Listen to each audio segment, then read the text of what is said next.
you wanted the best, you've got the best podcast. The hottest podcast in the world.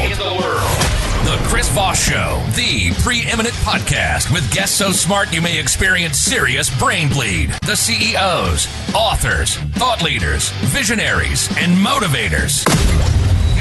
Get ready. Strap yourself in. Keep your hands, arms, and legs inside the vehicle at all times, because you're about to go on a monster education roller coaster with your brain. Now, here's your host, Chris Voss. Hi, folks. It's Voss here from the ChrisVossShow.com. Ladies and gentlemen, welcome to the big show. As always, the Chris Voss Show is a family that loves you but doesn't judge you. For over 16 years, we've been bringing the Chris Voss Show. The 2,300 plus episodes is getting crazy, and we bring you 10 to 15 new shows a week. So we are like the Netflix content binge provider of podcasting. If you want to peruse hundreds of romance novels, they're there. If you want to prove politics, they're there. If you want to prove making your life better, self-improvement, there's probably 500 shows you can watch. So go binge it all, have fun, and, just quit your day job and go listen to the show. Opinions expressed by guests on the podcast are solely their own and do not necessarily reflect the opinions of the host or the Chris Voss Show. Some guests of the show may be advertising on the podcast, but it is not an endorsement or review of any kind. Today we have an amazing young man on the show. Thanks for that. Yeah. People are like, quit my day job. Anyway, but it's worth it. You're going to learn so much more and probably start your own company from all the entrepreneurial advice we have there.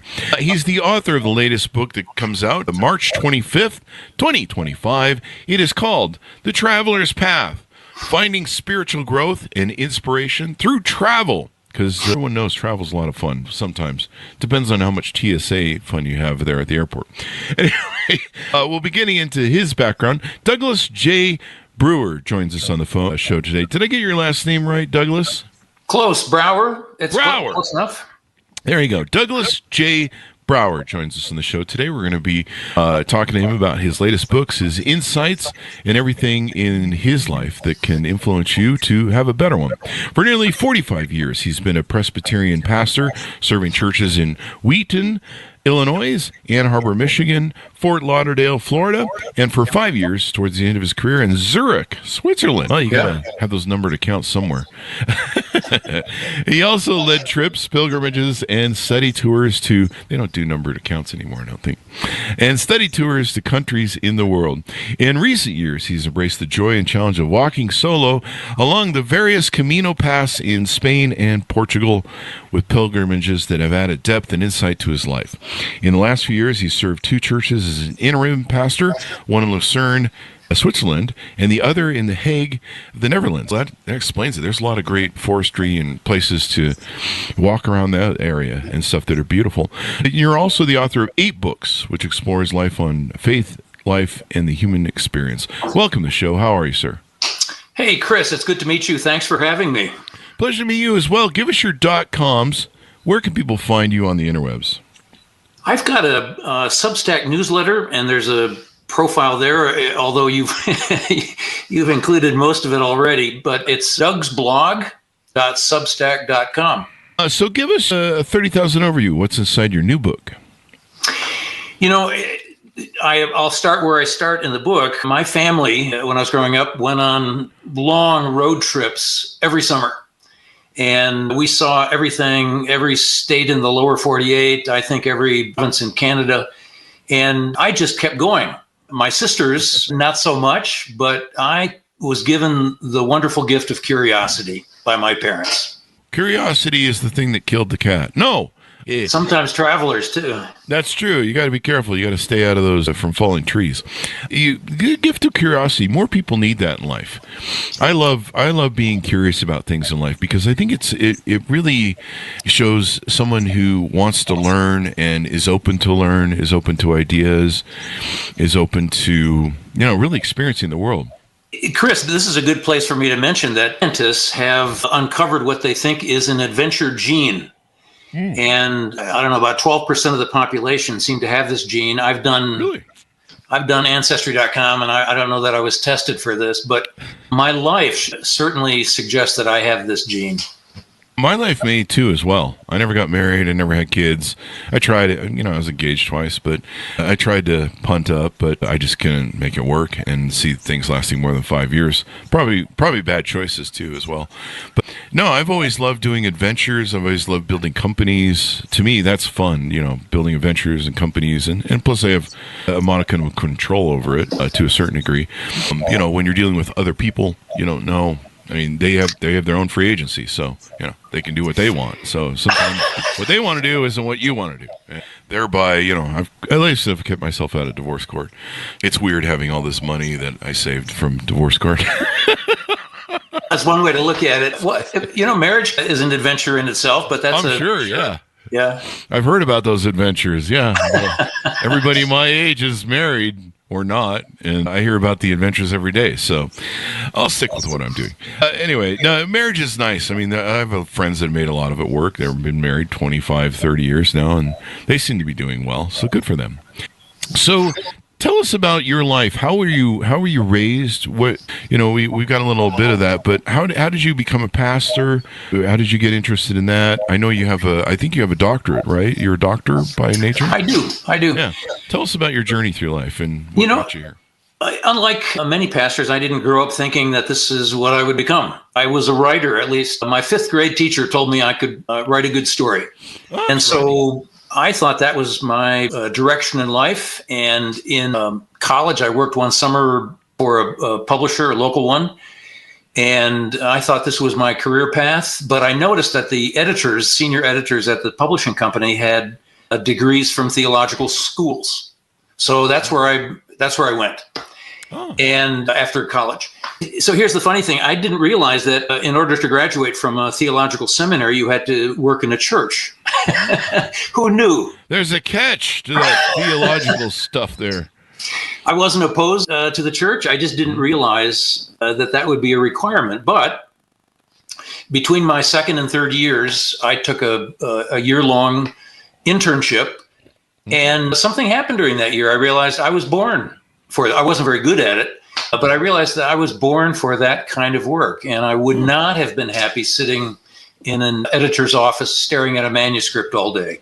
Oh, I love how you started early. You said, sounds like you had some teacher support there, telling you you're good at it. That's always good to have. You don't want the people who go, your writing sucks. I think we've had a few people that eventually become great authors that were told their writing sucks. It's good to either have the stick or the carrot. What do you find attracts you to being a leader as a pastor? I mean, you've done that for a long time. Obviously, when you lead people in that title, what do you like about the leadership aspect and serving others in that way? Oh, that's a great question. I think what happens is that I lead people into spiritual experiences. So not only does it happen in a church setting, but for me, it has happened on pilgrimage and study tour as well. I've taken a group of people and shown them something. And in many cases, surprisingly, they have an inner change as a result of what they've done and what they've seen. So, but of course that happens, as I said, in a church setting as well. I don't think you have to go anywhere to have a life-changing experience. Why do you feel that travel makes a difference in a spiritual growth and inspiration? What are the aspects in your view that you talk about in your book that make that difference? And some people travel and they just I've been known to go to Vegas and put on too much booze and have a wreck of a 3-day weekend. I'm not sure there was a spiritual growth or inspiration that happened through that 3-day weekend, but it sounds like you have a different tact to it and you approach it differently than going to Vegas and getting smashed. I worry that people will listen to me talk about this and think, I would never go on a vacation with that guy. Let me just say that I think there's a difference between vacation and some of the travel that I do. Mm-hmm. I like nothing better than to go away for a few days to the lake and relax and read a book and not look for life-changing experiences. So I get it. Yeah. Sometimes we just need a vacation. 3 days of booze in Vegas will change your life, I can tell you that. That's never done it for me. Sorry, Chris. I'm not claiming it's spiritual growth. About the only spiritual growth you're going to do is that second or third morning when you're hungover and you're just praying. You're actually praying to God at that point. You're like, God, please let my liver and kidney keep working. Please make my head stop throbbing. I can't make my head stop hurting. Please make it all. And I promise I'll never drink like this again. But, there was a time in my life where I recognized that as an entrepreneur, I wasn't taking vacations, and I thought I was cool because I was like, I don't take vacations. I'm busy making money. Yeah. And it became, I realized somewhere along the line that it wasn't working for me. I was frying out. And I didn't have time to take 2-week vacations or a week vacation because we own multiple companies that were running at the same time. What I found was getting away on what you said, weekend jaunts. So I would take off on weekends. And, one of the problems with most vacationing is like people always take it with when everyone else is. So, over in Europe, they go on holiday at the same time. And then virtually the same time. And then here in America, everyone's like, oh, it's Veterans Day or, whatever. Well, let's all go to the lake. And so you just spend 4 hours in traffic back and forth going to the lake because everyone's going to the lake. And so I found that doing those weekend jaunts like you talk about and going out someplace that's peaceful really helps, and sometimes solo. So on Sundays, I started this a couple years ago, but I made Sunday my day, and I call it Gratitude Sunday. And it's my day. I don't date on that day. I try and make it a day that I spend with me and my family of dogs. And there's a lake house that I go up to that sits on the lake, and they serve most beautiful food and steaks. And you're literally sitting on the lake on their patio, and you have this beautiful vista, beautiful sunset over the Timpanogos Mountains. And I try and find different experiences like that. I go up to Sundance, Park City. If you're familiar with Sundance Ski Resort, it's a beautiful place. But it has that going out in nature and smelling nature, bear poo, smelling nature, sucking up to the fresh air. There's something peaceful and cathartic about it. Why don't you tell me what your thoughts are on it? And believe me, I don't think there's anything all that special about traveling long distances, flying across the ocean, and seeking to have a transforming experience. Sometimes it happens close to home. One of my favorite authors, one of the best travel writers I know, wrote a book, and she went more than 2 miles from her home. This is Annie Dillard. I don't know if that name, some of your listeners will know that name, Annie Dillard. Her book is Pilgrim at Tinker Creek. Mm-hmm. So she took long walks from her home, and she had her eyes open, and she observed the natural world. And it's really a remarkable book. It's a lot like Henry David Thoreau's Walden. He did the same thing, just took walks near his home and observed and had life-changing experiences. I confess, though, that I still like to get on a plane and go somewhere, and I find that to be transforming. Mm-hmm. It's something that really helped. I found going to like Catalina Island, just sitting on the beach. You don't have to spend a lot of money, and you bring up a good point. You really don't have to go that far.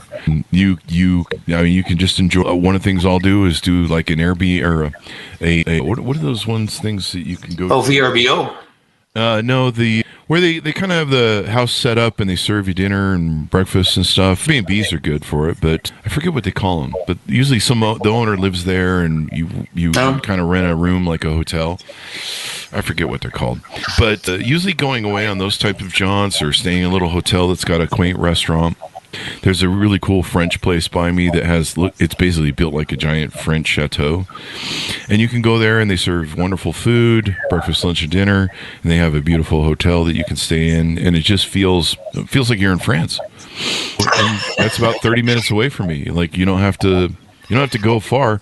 And just getting out of being at home, just getting out of your four walls, just getting out of how you're, what you deal with every day, can really be refreshing and refill your cup, as it were.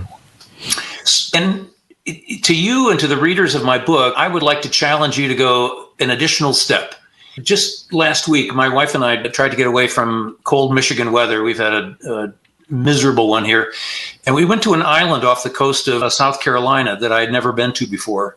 And so in those situations, my curiosity gets the better of me, and I want to know the history of the island. And I want to talk to the people who have made it their home, not a vacation destination, but their home. And I found that exploration and the talking with people there to be just a rich, rich experience. So it can happen just about anywhere. Yeah. It's wonderful out there. And so you help people with the book find their spirituality in sometimes how important is it to be alone? You talked about how you tend to walk alone when you go on some of your spiritual jaunts. Why is it important, because a lot of us, we're taking our phones, probably using them in nature.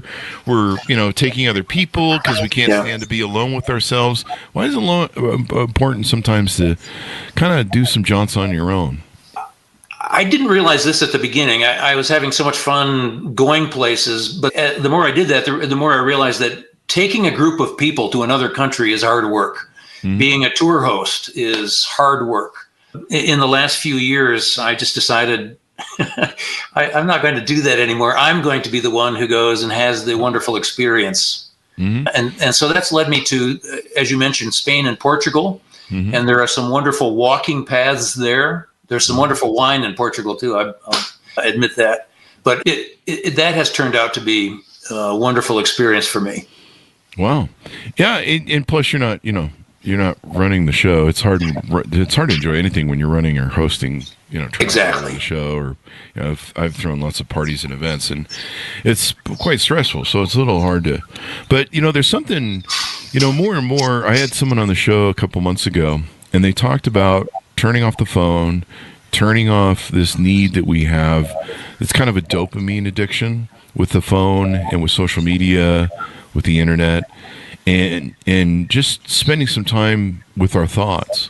And so, I kind of had, up until that point with that author that came on the show, until that point, would do different things. If I get up from my computer, I'll take my phone with me to go make coffee or something, or maybe some food, and I'll play a video or a podcast. And I realized that it was like a baby pacifier for me. I was constantly, if I went to the gym, I get in the car, or anytime I get in the car to go someplace, I play a podcast from Sam Harris, or maybe a book.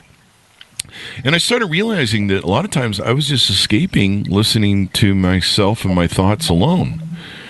And this author made me realize that I was, doing all this distraction, and that sometimes it's healthy just to kind of listen to your thoughts, kind of monitor what you're thinking. What am I thinking? And what's going on with me, instead of all this distraction that's almost trying to get me away from me. And so I kind of started paying attention to that, and I started driving around without turning on the phones and stuff, and looking at the phones. I same thing with, going. It's like, hey, you're going to go 5 minutes and go make a coffee. Do you really need your phone with you? Do you really need yes. you up a video to watch before you make your coffee? I mean, like, how freaking lonely are you, buddy? And spending time alone. And I think walking through the woods gives us a renewal, because I think it grounds us back to our early caveman days, our early human days, where we interacted with the forest, where we interacted with clean air, where we interacted with nature. And I think there's something that refills us that, isn't going to quite refill you downtown. Maybe you, and certainly some of your listeners, need to think about this the way I've come to think about it. Taking ourselves out of our comfortable spaces and putting ourselves in places where we're uncomfortable, where we don't speak the language, where we don't know the local culture. Those are the times when we're most alert and when we're growing and learning. I wanted to call the book, the publisher was not as happy as I was about this. I wanted to call the book Get Off the Bus. When I lived in Europe, I saw busloads of tourists riding around, and then they're looking out the window. I think the way to encounter another culture is to get off the bus and to meet the people and get lost. I don't recommend this, but there's a lot to be learned by going to the hospital. Learn the health system of another country. I suppose you can learn a lot of people if you go to the hospital. I've done it. I've been to the emergency department of a hospital in Switzerland. Mm-hmm. I'm fine, but I learned a great deal that day, and I think the way we learn is to be scared, uncomfortable, right? Not sure what's going on. You know, I one of the things I like doing is I like doing day jaunts. I used to do it with my cameras where I would just go, I'd just take the day and go drive and shoot. And at the time I was living in California, so there's lots to do. You can go down to Venice Beach and lots of really interesting people that are the fabric of society. I would go up the beach, of course, on California 1, up into Malibu, which sadly I think I photographed a lot of stuff that's now gone. But even when I traveled, you know, I'd go out to Catalina Island or I'd go someplace for the weekend, and I really wouldn't have an agenda. What's the agenda? I don't know. We're going to go out there and just kind of wander around. You know, like all these people, they almost run their vacations like they run their business life, you know. We've got appointments. What do you mean we've got appointments? Like, is this vacation? We're supposed to relax? I don't want to have to be somewhere at 1 o'clock. And so a lot of times I would go to place and just wander around, and then when dinner time came out, I'd pull out the Yelp app and be like, you know, what's the best restaurant around here to eat at? And you just kind of go where it takes you, you know. I've wandered all over Catalina Island, and sometimes I miss stuff. Oh, shit, I missed a movie. I wanted to go see a movie at the Avalon Theater. Or, I was thinking about going to that place over there, but, you know, I'll just go next time. And so that wandering and just kind of discovering stuff, I think from what you said, it kind of stretches you as a human being. It takes you out of your comfort zone, teaches you to learn new things, teaches you to meet new people, interact with new people. You know, so you may not fully be aware of, you know, what's going on or where you're at or how to navigate the map, you know, but it kind of, I think it does help grow you. So you're a photographer. I have tried my best over the years. I once owned a fancy camera, had to get rid of that. But my dad, whenever we went on these long family road trips, my dad would have his camera, and I think I learned from him. And I sense you're talking about this too. You're a closer observer of where you are. If you've got a camera in your hand, you're looking for an interesting angle. This was in the days before the selfies. We never took a family photo at the Grand Canyon, for example. But my dad was looking for an interesting shot, you know, a place of beauty. So I'm good for you for taking that camera along. I think more people need to do that and need to focus less on the selfies, because, you know, we've seen you. We know what you look like. We don't need to, hey, here's me in Aruba or whatever. And I suppose it's appropriate to take a couple of those. You know, I like to look at photos where I traveled, and, you know, my problem is I'm always the guy behind the camera, so no one ever sees me. I don't appear in photos, but no one wants to see that. But yeah, I mean, with the camera eye and taking a camera, you really do look at things differently. And I even you know, I ran with expensive cameras, but there was a guy I knew who was a really great photographer, and he would travel, and he had to have he would take brilliant photographs because he had a wonderful eye and photographer skill, which I don't have. And he would say, if I'm going to travel, I'm going to take a pocket camera. It has to be able to fit in my upper pocket. It has to work off of batteries. So if I need to, you know, put AA batteries or, you know, buy those anywhere in the world, I can buy them off the shelf. And so he had this rule that he had to have a camera that could always be available at any time. Of course, they say the best camera is whatever camera you have in your hand, which is usually most people's phones. But yeah, looking at the world through trying to find a shot or trying to find a beautiful picture, or, you know, focusing on the beauty of life and people and the engagement, to me, it makes for a better vacation and better travel. Yeah, good for you for recognizing that. I wish, there are a limited number of hobbies that a person can have, and I decided that wasn't going to be mine. But I go places with my pen and a notebook. Oh, tell us about that. Yeah, I try to observe in other ways. So do you keep a journal, or do you write what you saw, or do you, since you're spending time alone with your thoughts, are you kind of writing down what you're thinking and kind of the summations you've come to? Yes, and I heard you say that you've been podcasting for quite a long time. I was an early adopter in the blogging world. In 2012, I started a blog, and it has migrated recently to Substack, but it's still my way of recording what's going on in my life. Oh, I had a daughter who said I should think about podcasting, but I don't think that's in my future. I'll let you do it. Everyone's good at something, but I like the idea of taking a notebook and writing down your thoughts and stuff and capturing them. Journaling's a really important thing that people should take and do, and it really help you to mark the different things in your life, to remember some of the things you think about, because a lot of it gets lost. You're like, what was I thinking about yesterday? And so journaling, keeping that journal and everything, can make a lot of difference in the quality of your life. A lot of successful people keep journals and notes, and of course, you're out there in peace and you're trying to really absorb it and make yourself part of it. It makes sense that you should try and record some of it in some sort of way that's meaningful. Even at that, though, I find that I don't remember everything I want to remember, and in the writing of this book, I had to call a couple of people who traveled with me and pick their brains about their experience and their memory of that time together. So, even though I think I take careful note, what's happening is that other people are seeing different things and they're remembering different things. Oh. What we used to do back when social media was like really huge and everything was positive about it, and Instagram became hot, there was a lot of interest in photography.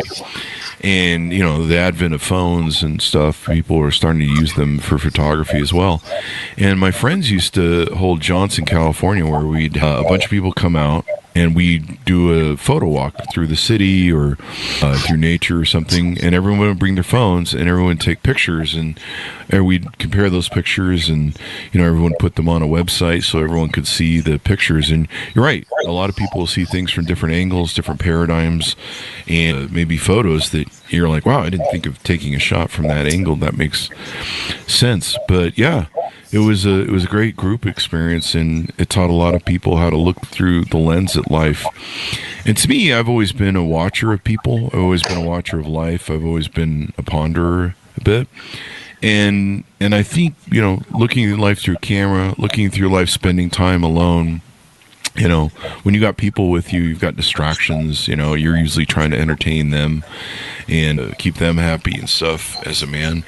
And so it can be a challenge, but doing it alone, I think, gives you much more perspective. Good heavens. I listened to your description of this podcast and the number of people you talk to on a weekly basis, and it's astonishing. So, yes, I hear that you have a spirit of curiosity, no doubt about it. Yeah. I love talking to people. I love hearing their journeys. I'm a story collector. I'm a griot. And so it's, and part of it, I always joke that it's because I'm sick of myself after 57 years. I really don't want to hear about me anymore. I'd like to hear about somebody else different, cool shit they're up to. But also, you learn from people, their stories, their journeys through life, their cathartic moments, how they overcame them. We all have all of our lives are this giant fabric of stories, this giant quilt of all these stories sewn together that are the fabric of who we are. Without them, can you imagine having a life where you didn't have any stories? I don't know what you'd be. Maybe an AI being or something. Oh, yeah. Here's the thing. I have retired to Western Michigan. This is where I grew up, and then I lived away for 40 some years. But I know the people here pretty well. I don't have to wonder about what they're thinking. But when I find myself in another country or another city in the U.S., for that matter, I find myself wondering what's really going on inside their heads, and that leads to conversation and questions. I'd love to tell you a story about this. Do we have a couple more minutes for this? Yeah, please do. On my first trip to Israel, I took a large group of church members, and I knew that there were Arabs in the land as well as Jews. But what I didn't realize was that about 5% of the Arab population was Christian. Who knew? And so because we were a Christian group, we made a point of getting to know the Christians in the land. And I met one in particular, Father Shakur. No reason you would know that name, although he's written several books and has been nominated for the Nobel Peace Prize. I listened to him talk and realized that there's a whole different perspective about Israel's history that I had never thought about before. And I have not stopped listening to him and thinking about the questions that he asks. Anyway, I think that was one of the one of the life-changing moments I had because of a conversation with a person from a different culture. Mm. Yeah, and it does open your mind to perspective. It opens your mind to other people. Sometimes we have this narrow view, especially if we haven't had a lot of exposure to different people, of, who people are, their behavior, their motivations. Yeah. You see a lot of that here in America, where sometimes people who've never left this country or never traveled, they have some narrow views of other people in the world or other countries or other races, et cetera, and and other cultures. And there's no right one culture. There's like, this is the right one. It's interesting to see this tapestry, this kaleidoscope of different cultures and people and nature and what they do and how they do it, and it's never ending. You can learn so much from them. I mean, I have a lot of guests on the show that talk about something I kind of already know, but a lot of times they bring a different perspective or a different way of looking at things. Sometimes they know how to break through scotomas and different things like that. So yeah, it's pretty interesting. It works both ways. I mean, Americans tend to have stereotypes about Europeans, let's say, but Europeans definitely have some stereotypes about who Americans are. Mm-hmm. And so that too leads to some interesting conversations. Mm-hmm. I hope I break some of those stereotypes, and when I travel, maybe not. Maybe I just reinforce what they are already thinking. But my hope is to be an authentic voice when I travel. So tell us a little bit about what's on your Substack so we can get a plug-in for that. Yeah, as I mentioned, I started out as a blogger, so I don't write about one subject in particular. If I were a financial planner, I guess I'd write about investing. But I write about just about everything. I write about books and movies and my experiences. It's all over the map. It usually has a faith component because the spiritual life is an important part of my life.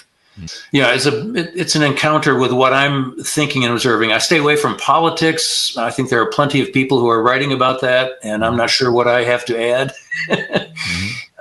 So it tends to be non-political. Okay. All right. Well, people can get inspired by checking out your Substack and all that good stuff. So as we go out, pitch people on where to order the book, how to order it, how to subscribe to your Substack, and find out more about you on social media with all the .coms. Thanks for this opportunity, Chris. The name of the book is The Traveler's Path, and it's available from Amazon, Barnes & Noble, even some local bookstores. Everywhere your favorite books are available. So thank you very much for coming on the show. We really appreciate it. Thank you, Chris. I've enjoyed talking with you. Thank you. Order up wherever fine books are sold, folks. The Traveler's Path, Finding Spiritual Growth and Inspiration Through Travel, out March 25th, 2025. Be good to each other. Stay safe. We'll see you guys next time. And that's